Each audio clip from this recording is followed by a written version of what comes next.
আরে ভাই কি করতেছেন? আরে ভাই সত্যি পরীক্ষা করতেছি ভাই। ব্লেন্ডার মেশিনের? জি ভাই। কি ব্লেন্ডার? আরে ভাই ওরিয়েন্ট ব্র্যান্ড। ওরিয়েন্টের ব্লেন্ডার আইছে বাংলাদেশে? জি ভাই। কত ওয়াট? 900 ওয়াটের। 900 ওয়াটের? জি। হইব তো? আরে হইব মানে দেখবেন? কি দেখবেন? এই দেখেন ইট। এই ইট? হ্যাঁ। এইটা কি এখন পাক্কি হইব? ফাঁকি মানে এই হ্যাঁ? দেখেন। জনজন করে? ওরে ভাই এখন কি হবে? হবে মানে এই দেখি। দেখেন। এই যে দেখেন দর্শক, ইট কিন্তু দিয়ে দেওয়া হয়েছে। ওরিয়েন্টের কিন্তু ব্লেন্ডার কিন্তু বাংলাদেশে কিন্তু আয় হায়।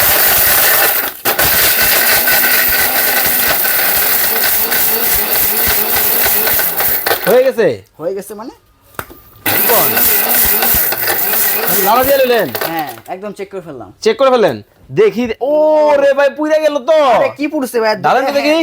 দেখেন মানে দিছিল কি আরে হইলোটা কি? দেখেন, আয় হায় রে দেখেন অবস্থাটা। ও রে এই দেখেন একদম ফাঁকি। একেবারে টেলকম পাউডার। আরে পাউডার মানে গায়ে দিয়ে মাখতে পারবেন না। ভাই কত ওয়াট? 900 ওয়াটের। 900 ওয়াট। জি। জগ থাকবে কয়টা? 3টা থাকবে জগ। 3টা। সবচেয়ে বড় কিন্তু এই এইটা। একটা জগ কিন্তু থাকবে, তারপরে মিডিয়াম এটা, কিন্তু একটা থাকবে, তারপর ছোট একটা। ছোট কিন্তু একটা থাকবে।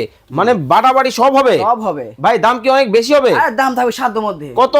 6400 টাকা মাত্র। 6400 টাকায় কিন্তু চমৎকার এই ব্লেন্ডারটা কিন্তু আপনারা কিন্তু নিতে পারবেন। সার্কিট ব্রেকার আছে? আছে মানে? ওকে। এই যে দেখেন সার্কিট ব্রেকার কিন্তু হবে অরিজিনাল মেড ইন ইন্ডিয়া, দেখে কিন্তু নিবেন। স্ক্রিনে ভাইয়ের নাম্বার দেওয়া আছে।